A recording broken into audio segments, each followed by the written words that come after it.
Começamos o nosso Ruralcast, uma parceria do Sindicato dos Engenheiros do Estado de Rondônia com o Grupo Amazon. Hoje vamos ter a oportunidade de conversar com o engenheiro geólogo Amilcar Adami. Ele atua aqui no estado de Rondônia há mais de 50 anos. Ele é um profissional que trabalhou a vida toda no Serviço Geológico do Brasil, a antiga CPRM. Uma vida dedicada à engenharia e à geologia, com várias descobertas aqui. Uma delas, por exemplo, são as paleontocas. Vamos conversar sobre paleontocas e toda a sua carreira de geologia aqui no estado de Rondônia. É engenharia, agronomia e geociências aqui no podcast Rural.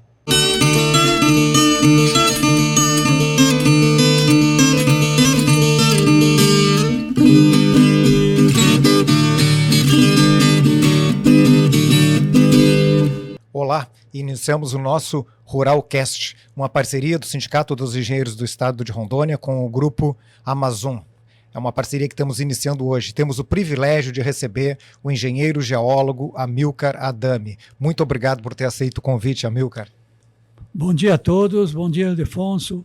Eu que agradeço a oportunidade que foi colocada à minha disposição para poder falar um pouquinho da história da geologia, a história da minha vida também em Rondônia. Amilcar, chegaste aqui em 1972, no mês de março, não é isso? Vieste lá do Rio Grande do Sul. Nasceste em qual cidade? Viveste até quantos anos? Lá no sul do mundo, no Rio Grande do Sul? Pois é, eu acho que hoje eu sou mais rondonense que gaúcho, né? Porque eu vim para cá no ano de 1972, isso já faz mais de meio século, né? E aí eu acabei me identificando muito aqui com o estado e acabei ficando. Mas lá no Rio Grande do Sul, eu fiquei até os 23, 24 anos, quando então eu vim para cá. E eu me formei em Geologia na Universidade Federal de Porto Alegre, e a minha cidade de origem, uma pequena cidade lá no interior gaúcho, chamada Ibirubá, uma região predominantemente agrícola, né? Ainda tenho uma irmã que mora lá, né? Mas as raízes vão se desfazendo ao longo do tempo, né? Então, minha raiz foi plantada aqui e agora está difícil de tirar. Está difícil tirar essa raiz daqui. E eu acho que eu vou ficar por aqui até quando o senhor lá de cima resolva me levar para cima.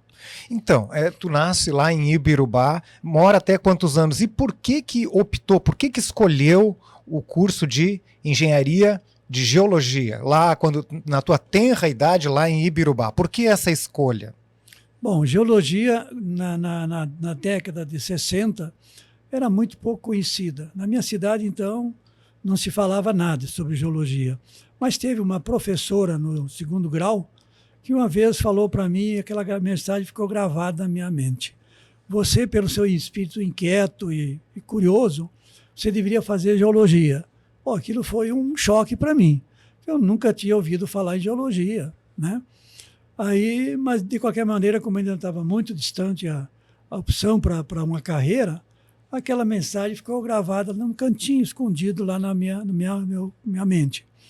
Mas aí depois de alguns anos, na minha cidade tinha um geólogo chamado Elimar Train, que era filho de um grande amigo do meu pai, e aí meu pai comentou um dia que ele estava em Birubá.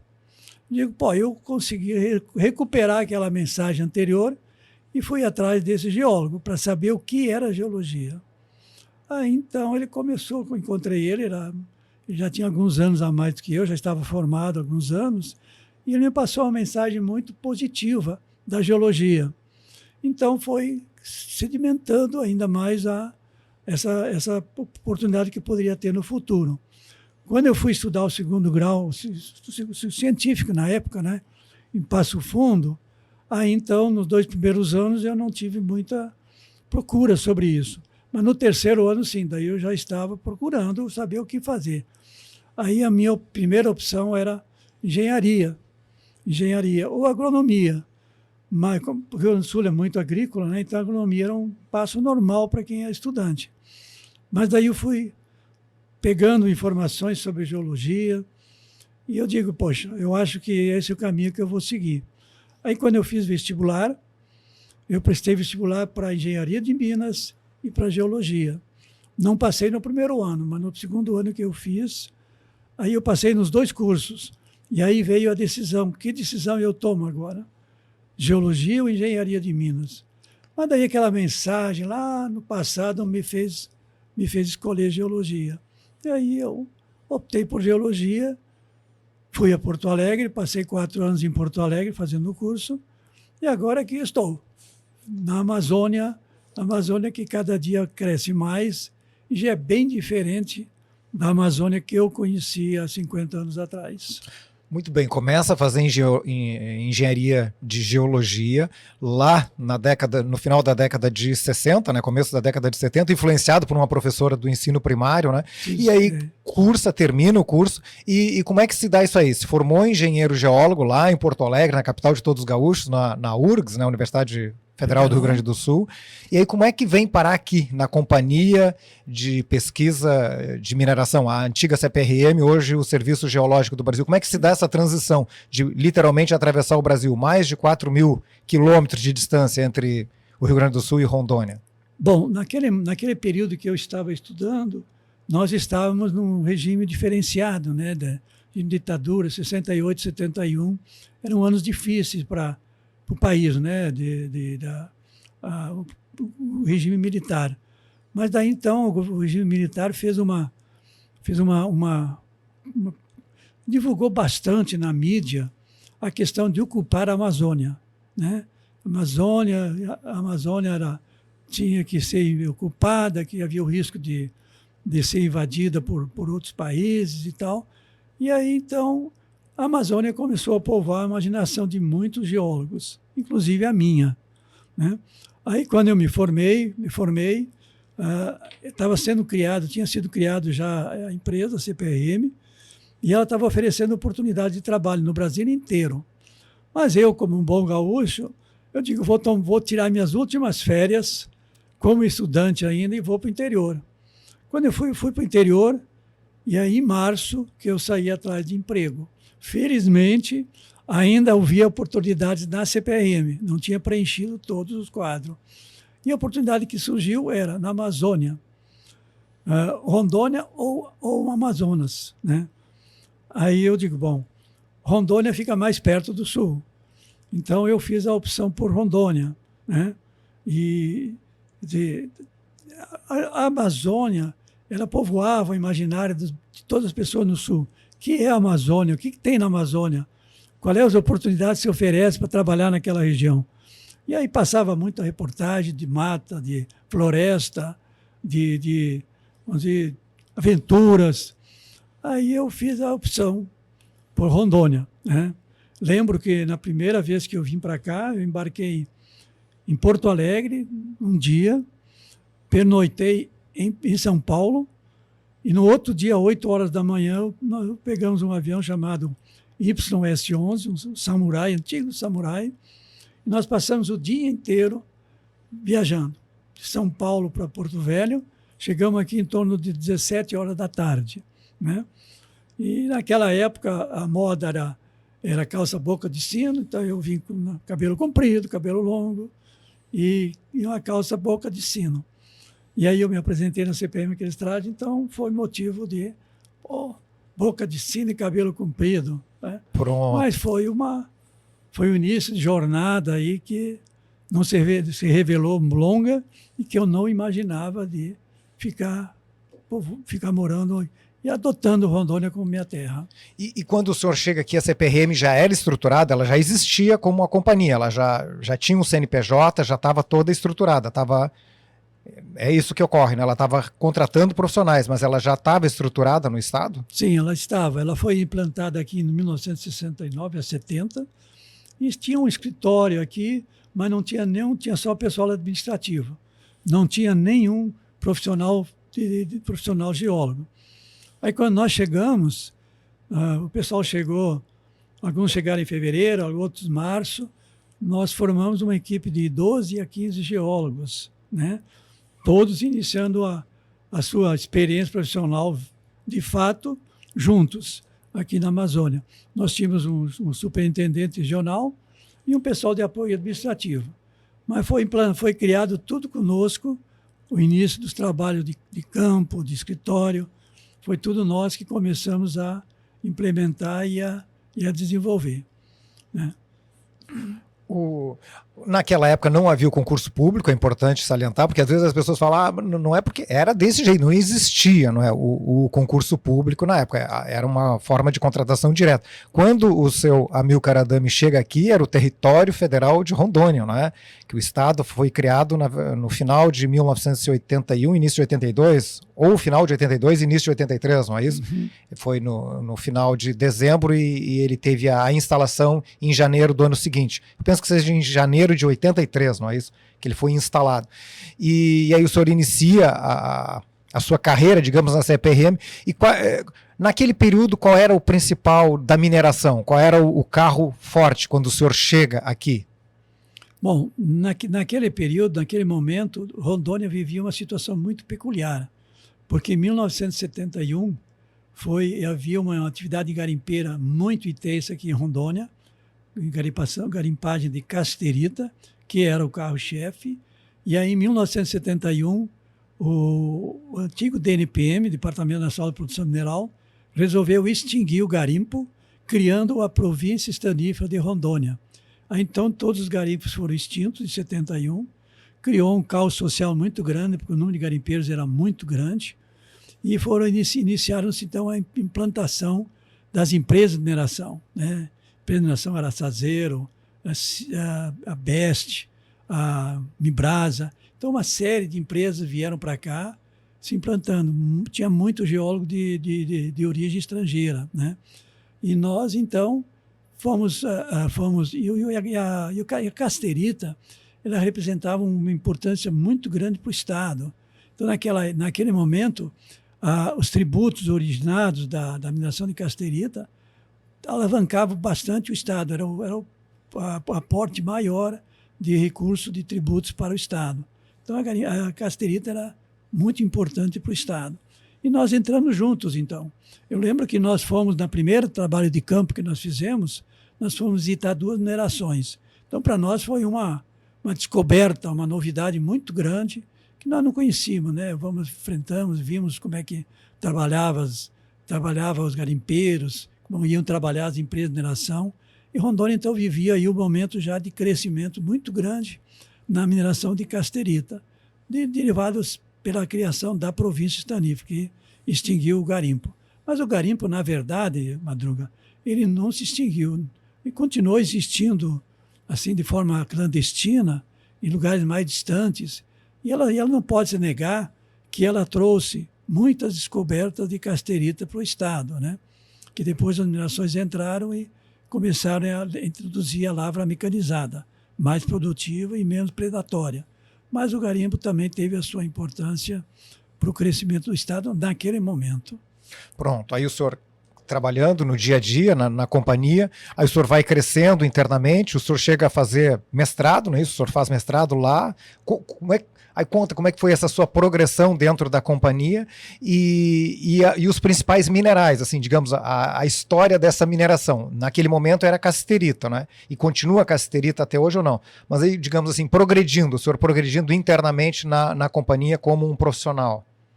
Nós começamos como geólogo júnior, né?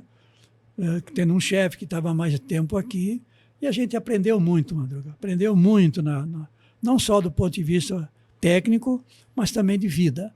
Porque nós fomos para trabalhar na mata, na floresta, procedendo a abertura de trechos para poder percorrer, carregando a nossa mochila com rede, que nós nunca tínhamos dormido com rede, e aí dormindo na rede à noite.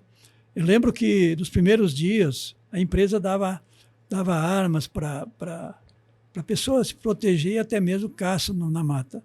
Eu lembro que nos primeiros dias eu andava com revólver na cintura e à noite colocava o revólver dentro da rede para uma segurança minha, coisa que eu nunca usei. Nunca usei. Então, depois de 2 ou 3 meses, eu abandonei essa prática e dormia sem nada dentro, né? Mas nosso trabalho era cansativo, exaustivo, porque a gente passava o dia inteiro andando em picada, se chama picada, nessas aberturas de caminhos, e com mochila nas costas, carregando amostra, carregando alimento. Mas nós sempre tínhamos uma equipe de apoio trabalhando conosco. Daí eu fui crescendo, né? Crescendo depois de um terceiro projeto, eu já comecei a assumir cargo de chefia na empresa e mais tarde eu já fui responsável pela supervisão de projetos e até num determinado momento eu passei a responder também pela chefia da unidade. No ano de 1994 a 1990 a 92, quando eu exerci o cargo de chefe da unidade, 90 a 92. E nós tivemos a felicidade de descobrir muitas ocorrências minerais.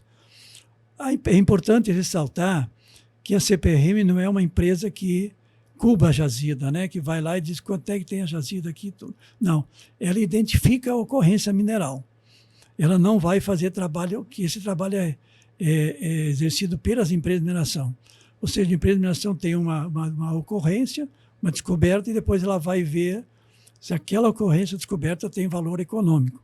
Então, isso é um trabalho da empresa. O nosso trabalho era fazer o levantamento geológico e identificar alguma possível ocorrência. E nessa ocorrência, além de aparecer na rocha, na pedra, nós também fazíamos coleta de sedimento nas drenagens, através de concentrado de bateia. E ali, então, sim, identificamos muitas ocorrências, principalmente de casterita e de ouro. Teve também alguns outros minerais, mas os principais foram casterita e ouro. Então, essas foram vamos dizer, as duas descobertas maiores. Em 92 a 96, bom, nesse tempo eu também trabalhei junto aos garimpeiros, né? Nós tivemos a frente do Rio Madeira, e ali foi também um dos projetos mais importantes que eu trabalhei. Não pelo resultado técnico, mas também o resultado também trouxe inovações dentro da garimpagem. Mas como eu tive a oportunidade de conhecer o trabalho garimpeiro a fundo e conviver com milhares de garimpeiros ali, então aprendi a saber como me colocar junto ao garimpeiro, como conversar com eles, né? Então, sem nenhuma prepotência, sem arrogância, embora nós exercêssemos lá dentro um papel de conciliador, de ordenador da atividade. Mas foi uma bela experiência, tive que trabalhar na garimpagem, né? Bom, mais ou menos. Mais ou menos esse é o seu esse recorrido. É o cenário. É, o cenário dentro da companhia e dentro aqui do estado de Rondônia. Aí o senhor depois, em algum momento, o senhor vai se capacitar, não é isso? O senhor trabalha... Quanto tempo depois de o senhor chegar aqui que o senhor vai fazer o seu mestrado lá em Bogotá? Em Bogotá eu fui fazer um curso de especialização em fotografia aérea, mapeamento através de fotografia aérea. Então, foi a especialização que eu fiquei lá em 1979, né? 7, 8 anos depois que eu vim, e aí eu fiz o curso lá de especialista. E eu me saí muito bem, fui o segundo colocado lá de todos os estudantes de geologia. E foi uma oportunidade também de conhecer uma outra realidade no estado, no América do Sul, né? Conheci a Colômbia, na época a Colômbia vivia também sob uma pressão de grupos guerrilheiros e tal. Numa das atividades de campo que nós fizemos lá na Colômbia, nós fomos a uma cidade no sul do país, chamada Garçom.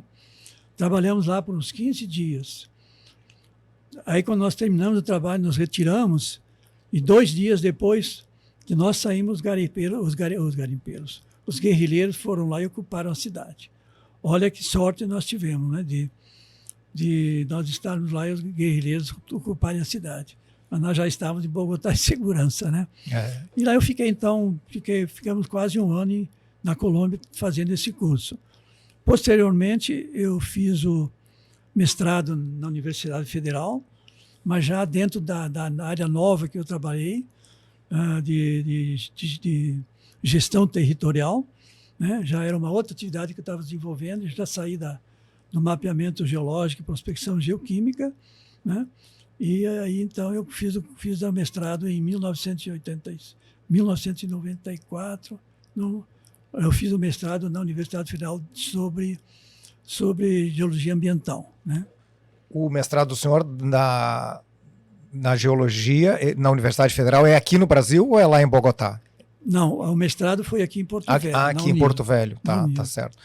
E no seu entendimento, no seu tanto tempo dedicado à mineração, de todos esses minerais, qual é o que mais contribuiu, o que mais contribui ao longo da sua carreira? Foi a casterita? Continua sendo o carro-chefe? Foi a casterita, sim. Nós descobrimos, por exemplo, a mina de Bom Futuro, que hoje é uma frente importante do Estado, né?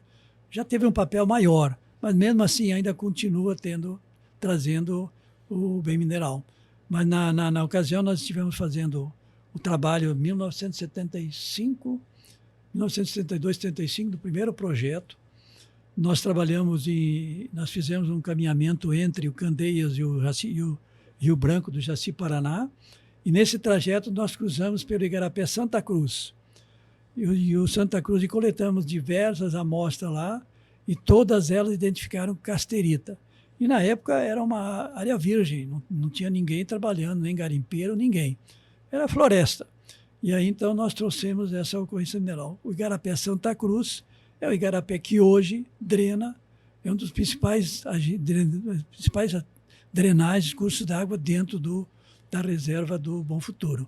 Então nós tivemos a felicidade de identificar lá em 75, o projeto saiu, o relatório saiu em 75. Tivemos a oportunidade de divulgar a ocorrência de inúmeros locais com presença significativa de casterita.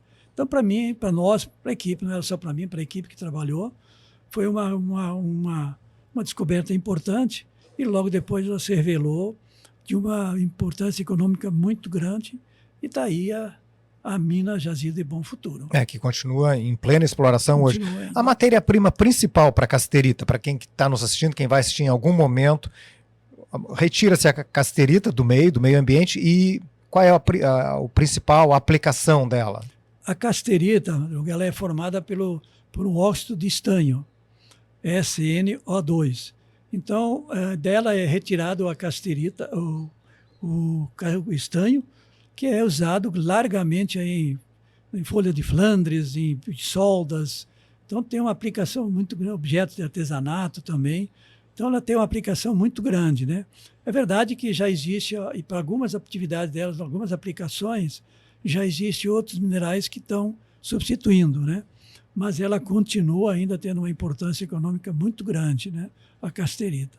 E o Estado foi pródigo em ocorrência de casterita, praticamente em toda a região norte e nordeste e noroeste do estado, né? Então, ela é a base para fazer o estanho, propriamente. O estanho que sai dela, né? Tá.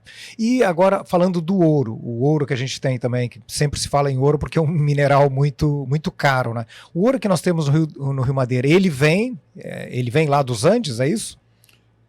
O ouro do Madeira tem várias origens, mas a principal, a mais importante, é essa vinda da Cordilheira Andina. O processo erosivo lá é muito intenso na cordilheira, e o declive tem muito forte, né? Então produz uma erosão muito forte, e aí ela vem trazendo, a rocha se decompõe, e aí um dos minerais que formam as rochas é o ouro, em quantidades mínimas, e aí ele vem sendo erodida a rocha, e o bem mineral ouro é colocado na drenagem. Daí ele vem, como ele é muito fino, e ele vem em forma de paletazinhas finas, ele vem rolando, vem tombando, vem sendo carregado pela madeira. Tem muita matéria em suspensão. E o ouro aproveita essa matéria em suspensão e vem junto. Eu fiz uns anos atrás um passeio até Machu Picchu, e no caminho a gente passa por uma cidadezinha chamada Zapoteca, uma cidadezinha que eu não lembro o nome exatamente, mas lá tem uma frente garimpeira muito intensa, no rio Madre de Dios. E o rio Madre de Dios é um dos formadores do rio Beni. E o Beni deságua junto com o Mamoré, forma Madeira. Então, a partir do encontro das águas do Mamoré e o Beni, que formando Madeira, que começa a ter as maiores ocorrências de casterita, de ouro. Não quer dizer que a montante não tenha, também tem ouro. Tanto é verdade que Madre de Deus tem uma frente garimpeira muito intensa. Mas daí, como é um bem mineral que é muito, ele é pesado, mas ele está em uma forma de palhetas muito finas, e aí ele vem em suspensão junto com outro material. Por isso que nós temos ouro no Madeira desde o começo do rio até São Carlos e abaixo ainda, né? Corrência de ouro. Tá. E quando está fazendo a mineração para tirar a cassiterita, por exemplo, também pode ocorrer a incidência de ouro ou não? Ou ouro a gente só encontra no Rio Madeira? Não, né? Eu esqueci um detalhe, porque eu comentei a fonte principal do ouro aqui do Madeira. Nós temos também o ouro associado com rochas antigas, tipo rochas gnáisticas, que tem rochas básicas, que também tem um pouquinho de ouro, e a erosão dessas rochas produzida pelo intemperismo da água, ela também conduz um pouco de ouro para o Madeira. E tem também as intrusões graníticas, às quais está associada a casterita, mas ela também, quando ela sofre o processo de intrusão da crosta, ela flora na superfície e ela traz consigo, quando ela sobe, quando ela intrude, ela passa por rochas mineralizadas em ouro, e daí essa remobilização também contribui com o ouro no Madeira. Nós temos lá no Bom Futuro um garimpo, agora está desativado o garimpo do Adão, que era um garimpo de ouro e que estava associado com as intrusões graníticas. Então nós temos mais de uma fonte de origem do ouro, embora a do Madeira, da Cordilheira Andina seja mais expressiva, né? Mais expressiva. A mais significativa mais delas, significativa. Né? E hoje o estado de Rondônia, ele exporta, né? Uma das contribuições para o nosso PIB, né? O Produto Interno Bruto do Estado, a mineração. E os minerais que mais contribuem é a casterita e o ouro? Tem outros ou é somente os dois? A casterita, e nós temos também um pouco do manganês, né? Temos agora uma frente importante lá em Nova Brasilândia, que a CPM também teve uma contribuição importante na identificação, que está produzindo zinco e chumbo. Então, vamos dizer, está diversificando a produção mineral de Rondônia, né? E a água mineral também é um bem mineral, Madruga. Também tem várias frentes de extração de água mineral, né, no estado. E então o produto mineiro do estado de Rondônia não é mais só a casterita e o ouro. O ouro ainda continua também, mas não mais com a mesma expressividade que tinha na década de 80, 90, né? Então, nós temos outras frentes aí que já também estão trazendo uma frente que era importante, que me parece que está um pouquinho adormecida agora, está associado à extração de pedra ornamental, né? Com o fechamento lá da Gramazon, a pedra ornamental deu uma esfriada aqui no estado, né? Mas nós temos muitos locais com pedra ornamental muito, muito bonita e perfeitamente aplicável na construção civil. Sim, aí tem um valor agregado altíssimo, sim, né? E as terras raras? O Brasil agora é um dos temas aí que vem sempre sendo repercutido na mídia, em todo mundo, né? Essa disputa pelas terras raras, que são os produtos que fazem os nossos celulares, enfim, todo esse equipamento de tecnologia, lâmpadas, enfim, uma série de coisas que vêm das terras raras. Rondônia tem alguma contribuição, de acordo com os estudos da CPRM e hoje do Serviço Geológico do Brasil? Tem sim, com certeza tem. Eu lembro agora, poucos meses atrás, um geólogo da CPM chamado Carlos Eduardo, ele parece que fez um trabalho sobre as terras raras. E a CPM tem realmente identificado, através dos concentrados de matéria da geoquímica, ela conseguiu ter muita informação sobre os rios do estado. E alguns deles foram identificados terras raras. E a rocha também, alguns tipos de rocha também pode ter também uma quantidade que pode ser aproveitada economicamente, né? Mas as terras raras ainda é um assunto ainda que está evoluindo, né? Não existe ainda uma posição firmada quanto a isso, né? Tanto é verdade que Rondônia, por exemplo, não tem ainda uma importância grande na extração, no aproveitamento de terras raras. Então é uma coisa que com o tempo, alguns anos a mais de pesquisa e conhecimento, sim, vai com certeza a Rondônia vai passar a produzir também terra rara. Sim, é como o processo está ocorrendo, é como nós estivéssemos no meio da história, vivendo a história, não é? Ela está acontecendo nesse momento, né? E no seu entendimento, o trabalhar ela, transformar esse minério no material, transformar no celular, no chip, tem um custo enorme, né? Com água, com energia. No seu entendimento, como um profissional que dedicou a vida à mineração, vale a pena? Os países devem se esforçar para trabalhar nisso aí, ou é melhor exportar a matéria-prima dela? Porque pode ser tão oneroso ambientalmente com a energia que nem vale a pena trabalhar esse mineral, na sua opinião. Eu acho que o Brasil tem que produzir, sim, porque as terras raras, dizer, a China tem a maior produção, então ela, de certa forma, controla o mercado. Então é importante, não é à toa que os Estados Unidos estão procurando terras raras em tudo que é lugar, inclusive tentando negociar com o Brasil para aproveitar essas terras brasileiras. Eu acho que tem que sim produzir, passar a produzir. Claro que vai ter um custo, os estudos vão ter que ser feitos, avaliado o prejuízo ambiental, mas não pode deixar de fazer.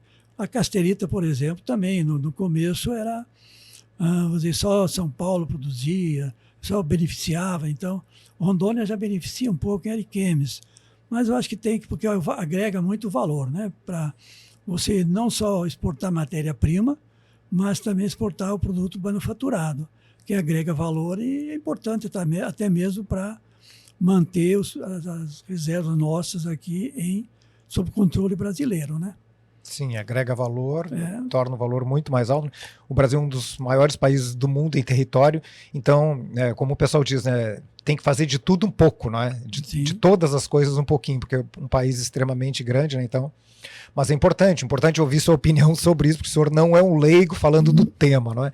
E aí, o senhor, ao longo da sua carreira aqui no norte do Brasil, em Rondônia, houveram descobertas, né? Descobertas, inclusive, que pode contribuir para o turismo no estado, para a região norte, enfim, descobertas que trouxeram impactos para toda a região. O senhor podia discorrer isso? Como é que se deu essas descobertas e que ocorreram? Nós estamos falando das paleontocas. Deixa eu só voltar um pouquinho aqui, Sim. Fazer uma referência ao nióbio. O nióbio, o Brasil produz mais de 90% do nióbio no mundo inteiro. Então veja a importância que tem você deter praticamente o monopólio de um bem mineral. Por isso que o Brasil vamos dizer, comanda a distribuição do nióbio, enquanto que a China tem um controle muito grande sobre as terras raras. Veja a importância que tem isso para a economia mundial. E o nióbio sai de onde? O nióbio sai de Araxá, em Minas Gerais. Araxá. Mas o Brasil tem uma reserva muito grande de nióbio lá na Sete Lagos, no Roraima. Não, do Cachorro, como é que é? A Ponta do Cachorro, lá no Amazonas, lá no Rio Negro. Não está sendo explorado. Como está muito distante e o custo não compensa você beneficiar, então está deixando lá como reserva estratégica para o futuro. Porque Araxá ainda tem uma reserva importante, então não há necessidade do Brasil, não teria condição de competir esse nióbio de lá com o nióbio produzido em Minas Gerais, que está dentro próximo dos mercados. Né? E a importância do nióbio para o mundo? O Brasil tem a reserva. O nióbio tem uma aplicação muito grande em naves espaciais, né, produtos de alta tecnologia. Então, o nióbio é importante, sim. Voltando, então, agora ao tema de descobertas, nós depois de 1998, 2000, nós começamos a trabalhar em outros projetos. Eu não estava mais trabalhando em geologia básica, como eu trabalhei até os anos 90. E ali no final da década de 90, início de 2000, no outro século, nós começamos a trabalhar em gestão territorial, que era uma outra linha de atuação da CPRM. A gestão territorial o que é? É a aplicação do conhecimento geológico se traduzindo em conhecimento para a comunidade, para a população, né? Então, aí a gente começou a trabalhar com um projeto PRIMAS, Projeto de Integração Mineral, no Estado, em 3 municípios nós trabalhamos. Trabalhamos em Nova Brasilândia, que foi o foi o primeiro projeto, nós aprendemos a fazê-lo, Ariquemes e Pimenta Bueno. Então, nós produzimos relatórios intensos, mas ele pecou por um detalhe. Ele não produzia um produto integrado de todos os produtos parciais que a gente produziu. E isso foi corrigido posteriormente, quando nós começamos a desenvolver um outro tipo de trabalho chamado geodiversidade. Geodiversidade é o estudo do meio abiótico, não estuda a vida, só o meio abiótico. E ele também trabalha com uma série de produtos, água, bem mineral, trabalha com turismo, trabalha com o aproveitamento do espaço urbano, né? Então, ele tem uma aplicação muito larga. E ele, sim, produziu um relatório final, integrado, que é de grande importância. Nós fizemos fizemos Geodiversidade de Rondônia e fizemos também o Geodiversidade do Acre. Como ele teve um sucesso muito grande, nós conseguimos, posteriormente, uma emenda para fazer o Geodiversidade a nível municipal. Trabalhamos 5 municípios. Mas as paleotocas, nós descobrimos, então, ao longo do Geodiversidade de Rondônia e até do Acre, nós descobrimos muitos sítios geoturísticos que até alguns já estão sendo aproveitados, mas ainda outros ainda estão ainda hibernando, né? Mas em um determinado momento, vão ser descobertos, né? O Estado ainda não tem uma política forte de aproveitamento de recurso natural, né? O turismo ainda está voltado muito a eventos, a pesca, né? Com o tempo, sim, esses recursos naturais de geoturismo vão ser aproveitados. Mas, então, durante o desenvolvimento do projeto de Geodiversidade de Rondônia, nós tínhamos uma pessoa que tinha trabalhado conosco nos projetos de mapeamento básico. E um dia ela me procurou na CPRM, querendo que eu explicasse para ele uma ocorrência que ele tinha descoberto, que era uma caverna, e que ele pensava que fosse caverna de garimpeiro. Mas daí ele não quis me dizer o local, só me disse a região, Vista Alegre do Abunã. Me disse que ele queria uma remuneração pela informação. Como a CPM não trabalha dessa forma, então eu digo, não, infelizmente não.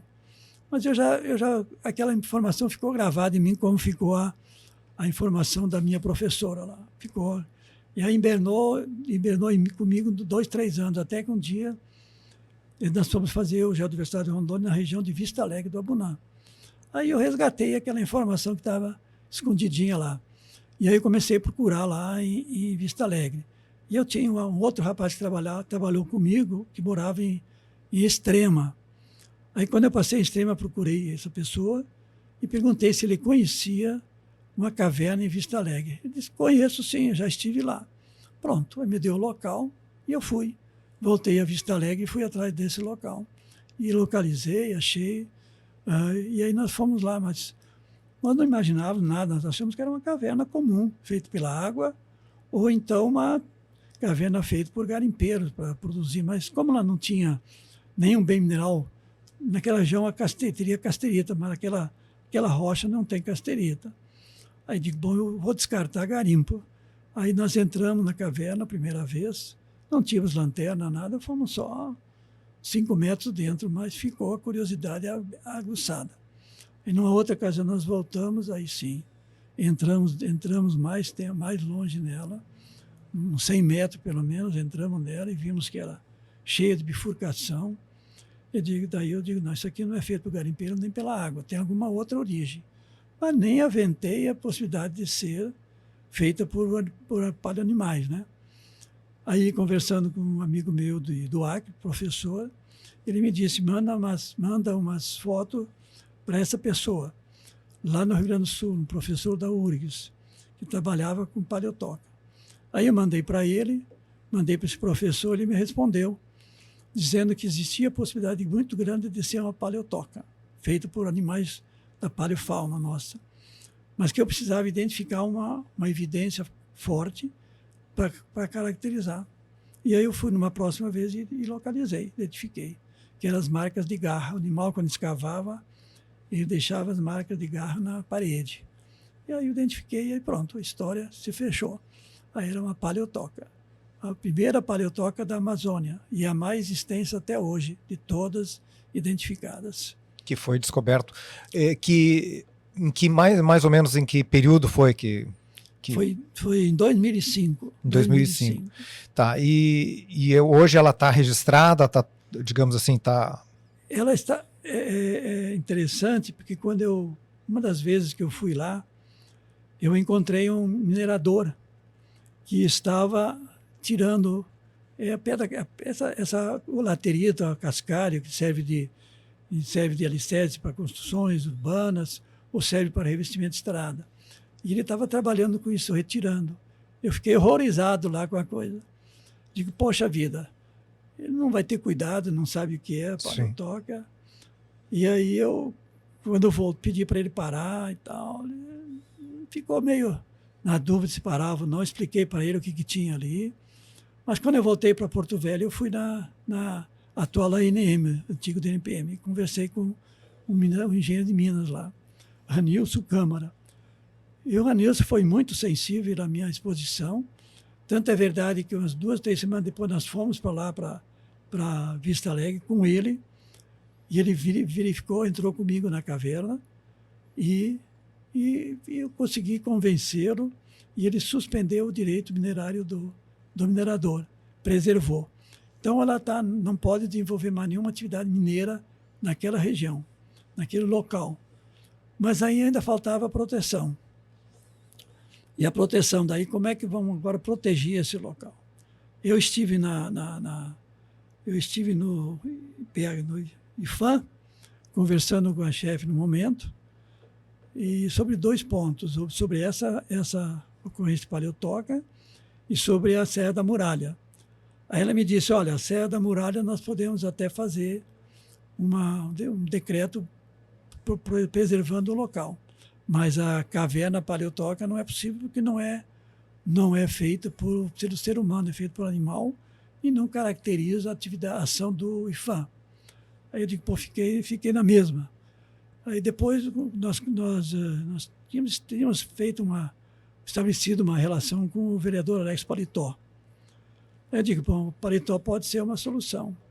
Aí eu procurei o Paletó na Câmara de Vereadores, expus para ele a situação, e ele foi também, felizmente, foi sensível, e estabeleceu um decreto e apresentou na Câmara de Vereadores, e foi criadas leis protegendo, do ponto de vista do município, protegendo tanto a paleotoca como a Serra da Muralha.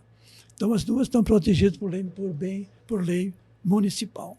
É o que tem por enquanto, né? Mas hoje ela está numa área privada? Uma área privada. Uma área privada. Felizmente também, as pessoas que moram lá agora, não é mais o morador que eu conheci, porque ele já faleceu, mas é uma filha foi comprada depois por um casal, e esse casal, Cláudia e Luísa, esse casal também foi muito sensível à descoberta. De certa forma, era um bem que estava dentro da propriedade deles, né? Um bem material. E aí eles depois a filha deles foi morar lá, e agora está morando essa filha com o marido, e eles também estão protegendo a caverna, inclusive limitando o número de pessoas que entram na caverna e as pessoas que querem visitar o local, né? Sim.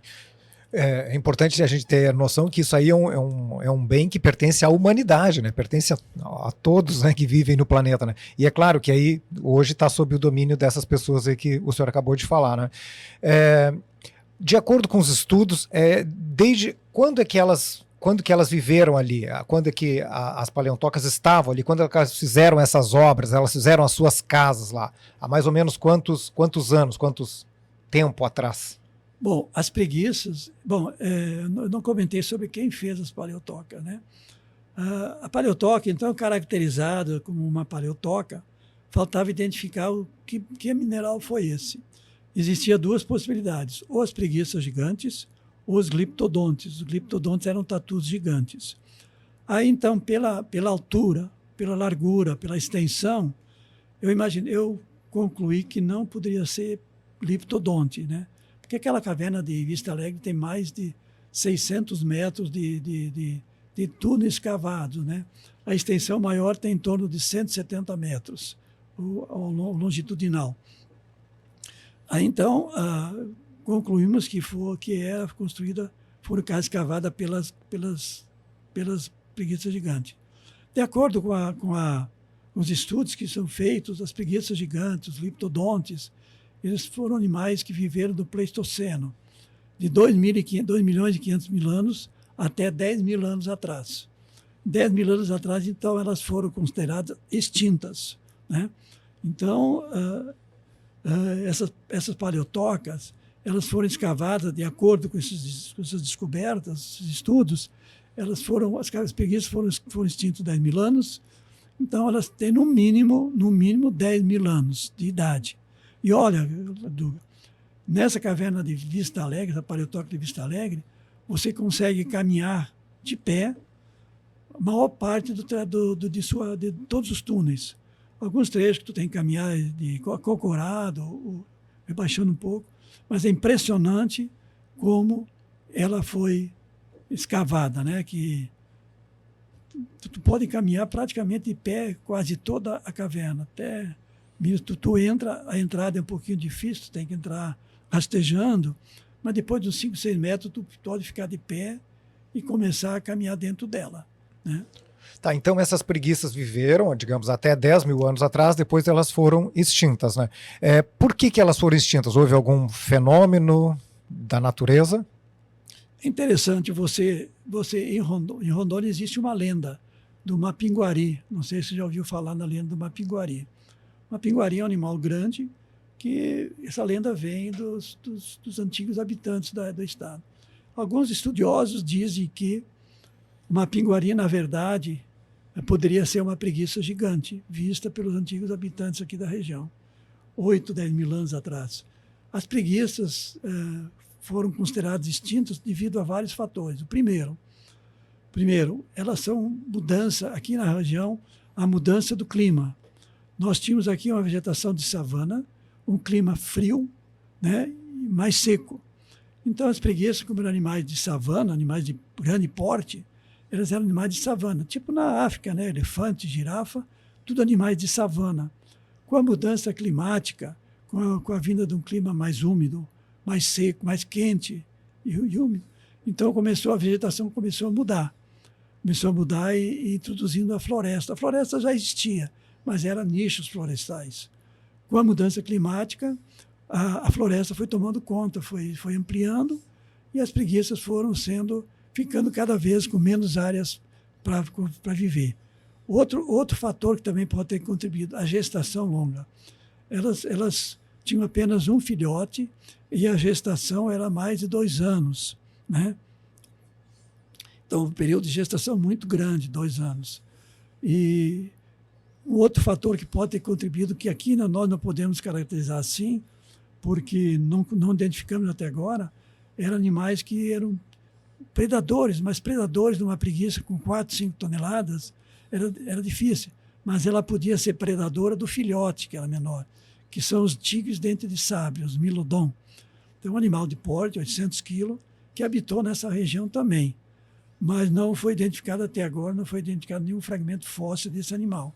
Mas com certeza deve ter existido, porque é um animal que veio do continente americano do norte, através da ponte que existiu no passado, unindo as 3 Américas.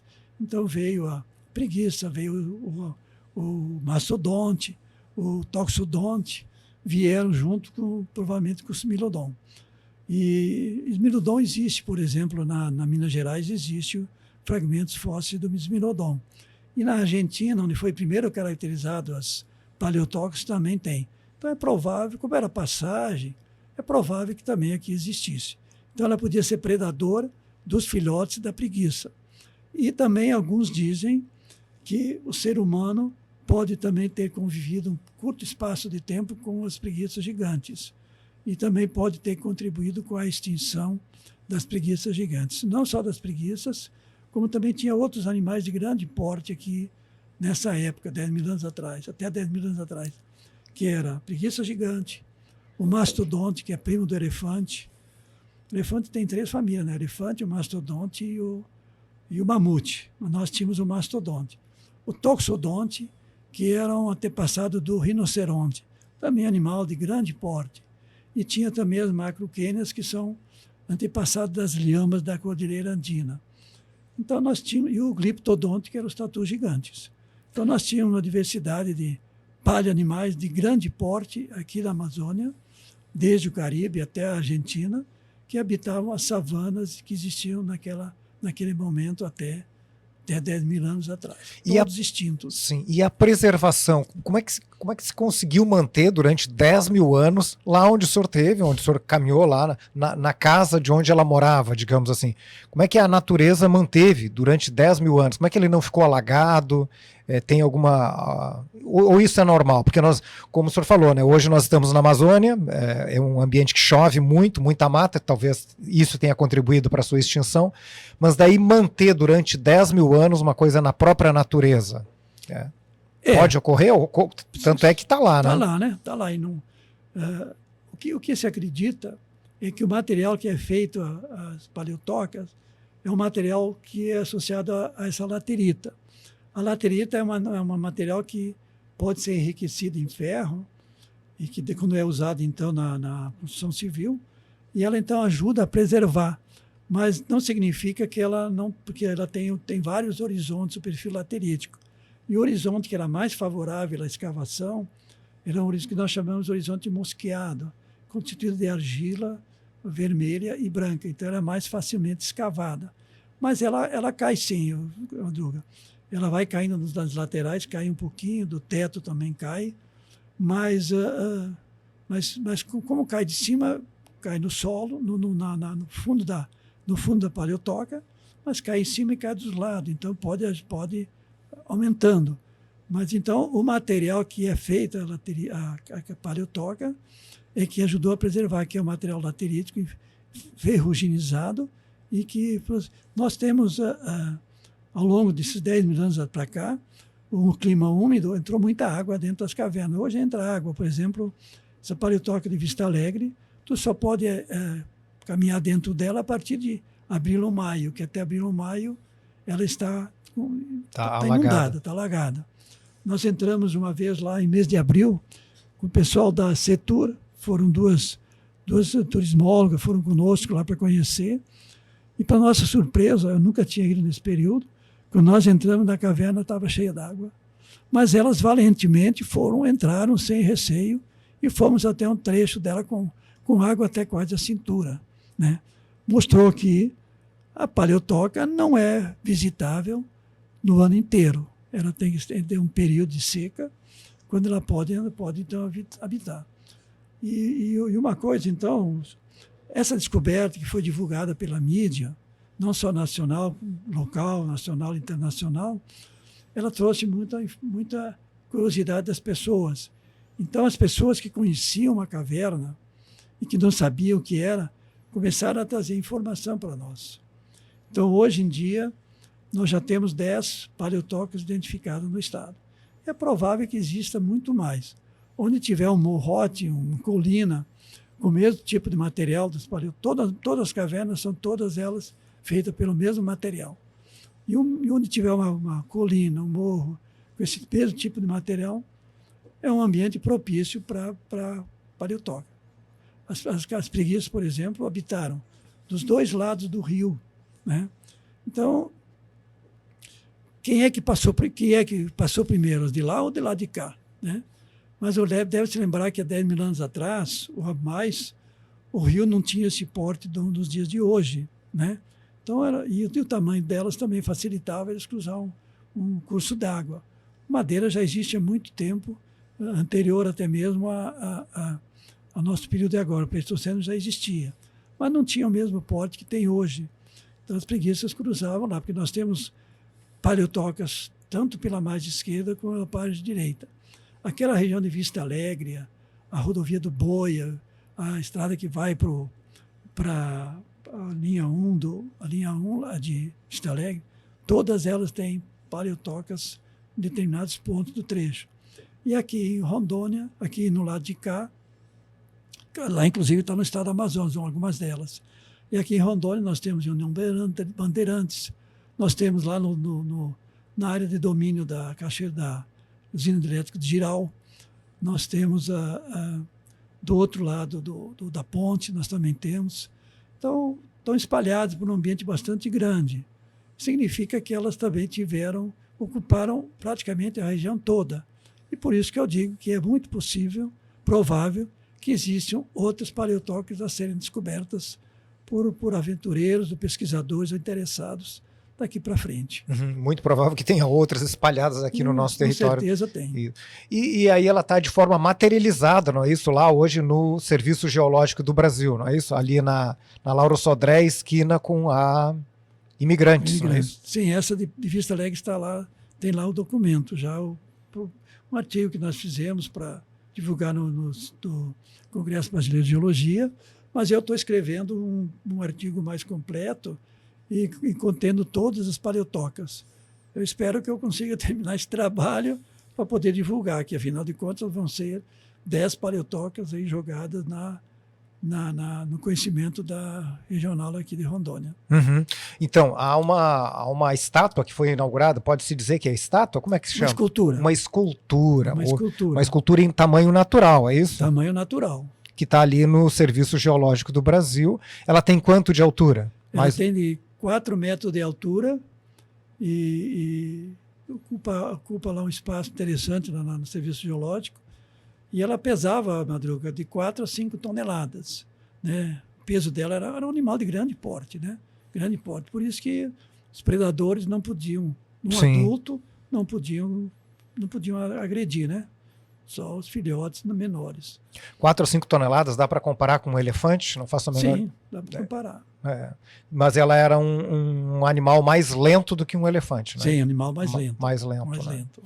Então essa é uma das coisas que aconteceu ao longo da sua carreira no Serviço Geológico do Brasil. Exatamente. Né? Foi uma descoberta que para mim, assim, praticamente é o fim da minha atividade profissional na empresa, nos últimos anos. Para mim foi um fecho de ouro para a minha atividade profissional, trazendo uma informação dessa importância, né? É porque tem o antes e o depois disso, que é uma contribuição que é para, como a gente diz, claro, foi descoberta aqui no estado de Rondônia, mas vale para todo o Brasil e vale para a humanidade, né? Sim. Uma descoberta que causa impacto para todos nós que vivemos aqui no planeta Terra, não é verdade? É um feito, não é? Sim, paleotocas é uma história de Rondônia que está sendo revelada, né? Está sendo identificada para quem eram os antigos ocupantes dessa região, né? Quem ocupava essa região. E o próprio clima também, que era diferenciado. A gente se pergunta por que elas faziam uma caverna tão grande assim, tão extensa. Então, essa de Vista Alegre, a gente acredita que faziam, primeiro porque para proteção, né? O animal que entrasse lá, ia encontrar um animal de grande porte lá dentro e não ia ter condição de se sair bem lá de dentro. E o outro também para os rigores do clima, que naquela época era seco e frio. Então, ela também se protegia lá dentro do clima, do clima que existia na época. Né? E pronto. O senhor vem, consolida a sua carreira, trabalha durante todo o período que é possível, né? Depois o senhor aposenta aqui pela CPRM, hoje o Serviço Geológico do Brasil. Se o senhor tivesse que fazer tudo novamente, faria? O senhor faria de novo engenharia de geologia lá na URGS e viria aqui para o estado de Rondônia? Com certeza, com certeza. Eu não posso deixar de também fazer uma referência a uma ajuda que eu tive já fora da CPRM, quando eu já tinha me aposentado. Essa descoberta de União Bandeirantes, por exemplo, ela ocorreu depois que eu já tinha saído da CPRM. E aí eu tinha que encontrar um outro parceiro para me ajudar a ir até lá. Aí eu conversei com o nosso presidente do CREA, o Rigoli, ele foi acessível e forneceu as condições para a gente ir até lá. Forneceu o veículo, o motorista. Então, minha gratidão ao CREA, Rondônia, por ter permitido essa descoberta lá em União Bandeirantes. Espero que ele possa nos ajudar, que lá naquelas imediações tem uma outra, que o pessoal disse que tem uma outra, e eu também quero ir até lá, que o CREA possa continuar dando essa ajuda, esse aporte de contribuição para a descoberta. Então, em processo de estudo, de prospecção, digamos assim, para descobrir uma outra nova paleontóxica, uma outra casa das nossas Quando estivemos preguiças. em Vista Alegre, lá um senhor informou que tinha uma outra caverna lá nas proximidades e que a gente não deu tempo de ir naquela ocasião. Então, está em aberto, né? Como eu disse para você anteriormente, é possível, provável, que existam muitas e muitas paleotóxicas a serem descobertas daí para frente. Tanto é verdade que algumas das cavernas que eram colocadas, por exemplo, aqui no Rio das Garças, tinha uma caverna que era considerada como produto da erosão hídrica, da água. Aí depois da consolidação da descoberta dessas paleotóxicas, eu digo, aquilo lá também é uma paleotóxica. Aqui no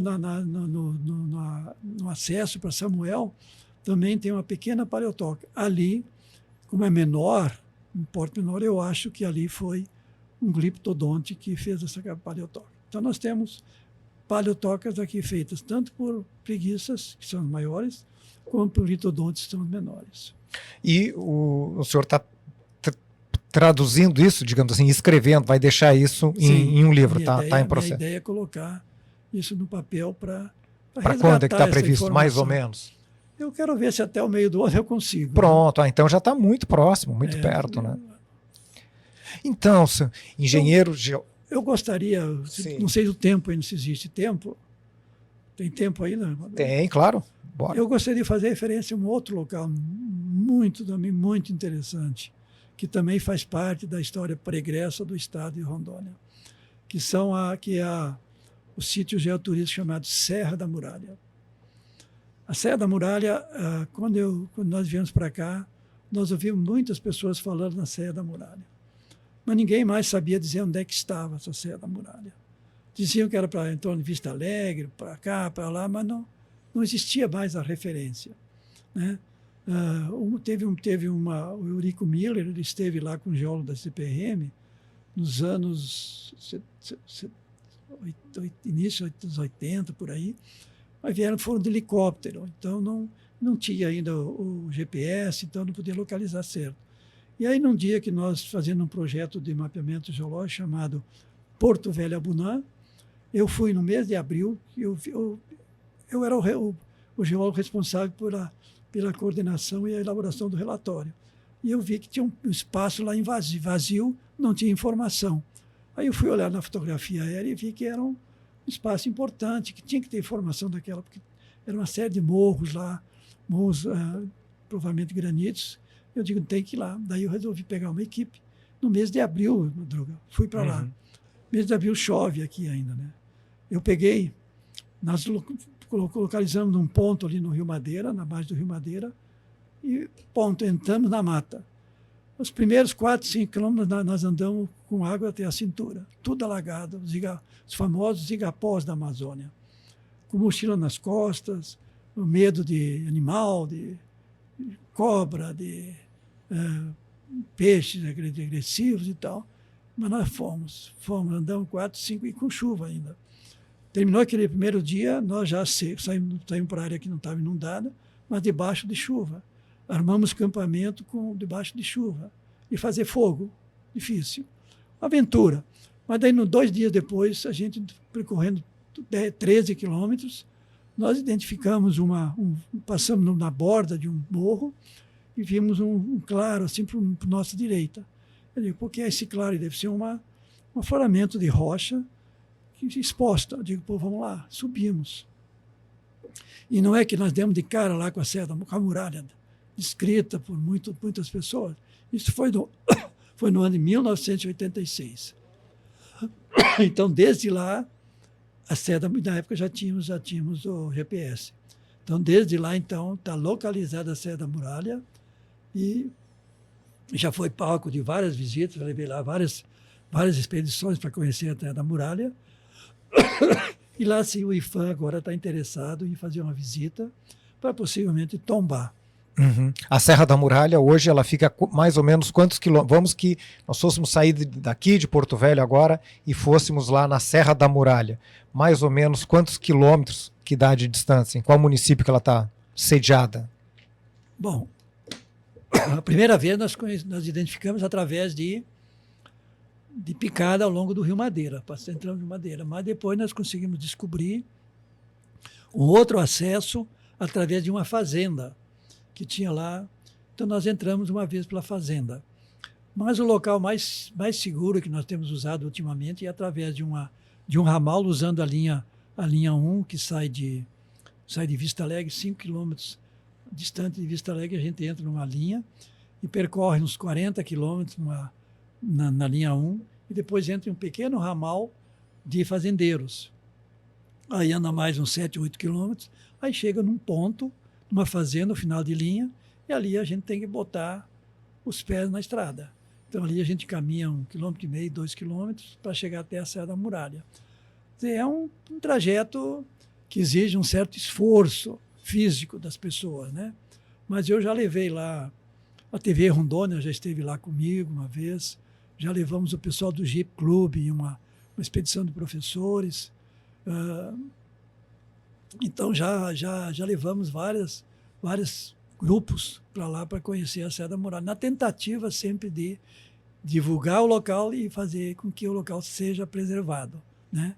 Então, recentemente, o IPHAN, através da nova direção lá do IPHAN, nos procurou. Eles querem fazer uma incursão lá para conhecer o local e tombar com o patrimônio histórico do estado de Rondônia, do Brasil, do estado. Sim, sim.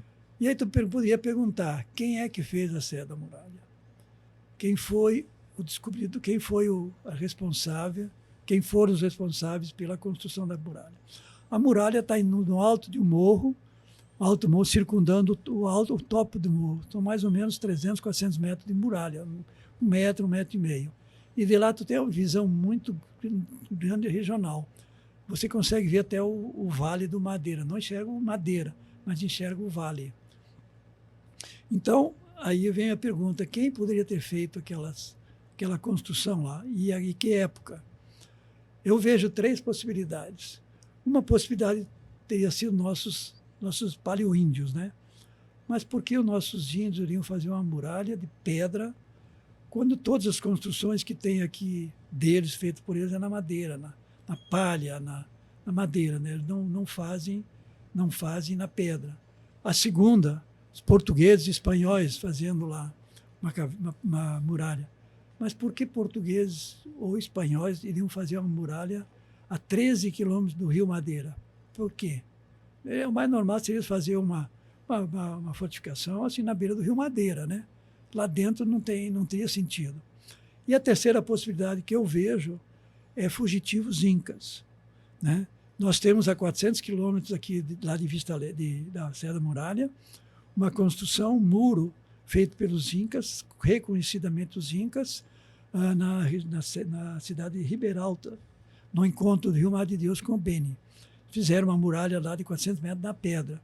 E se você olhar para todas as construções dos incas na Cordilheira Andina, todas elas são de pedra, né? Construções de pedra. Então, para mim, eu fico pensando, a possibilidade que para mim parece mais lógica seria de fugitivos incas. Fugitivos incas que estavam fugindo dos espanhóis, foram até Ribeiralta, e daí os espanhóis talvez tivessem ido até Ribeiralta e eles fugiram para cá. E construíram uma muralha no alto, onde qualquer sinal de fogo que tivesse a muitos e muitos quilômetros seria visto lá de cima. Então, é uma que está... Nós já procuramos lá algum vestígio, escavamos lá.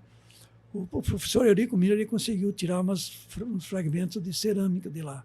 Mas, infelizmente, eu não conheço, pelo menos, o trabalho se ele divulgou esse conhecimento, né? Então, ainda está em aberto a Serra da Muralha. É por isso que eu insisto bastante para o IPHAN tombar o local e ser motivo de pesquisa lá, para tentar caracterizar os responsáveis pela construção daquele ponto lá.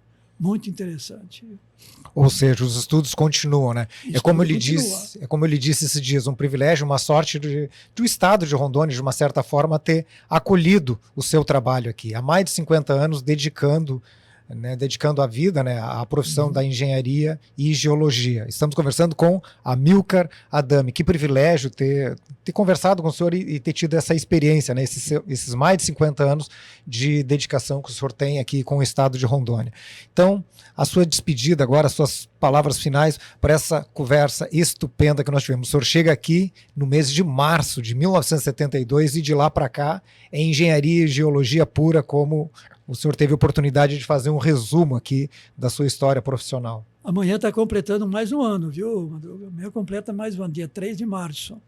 54 anos, eu acho. É coincidência, né? 3 de março de 1972 é o ano que o geólogo Amilcar Adami chega no estado de Rondônia e amanhã, então, mais um ano, completa mais um. Hoje está completando, né? Hoje está completando. Que amanhã começa outro ano. É então, verdade. Hoje está completando mais um ano. Mais um ano em Rondônia.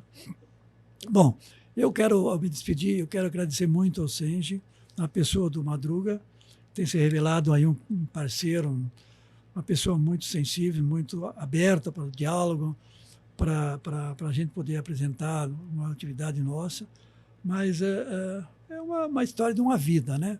Uma vida dedicada aqui à pesquisa mineral, à pesquisa turismo, apresentando alternativas para o desenvolvimento do turismo aqui em Rondônia.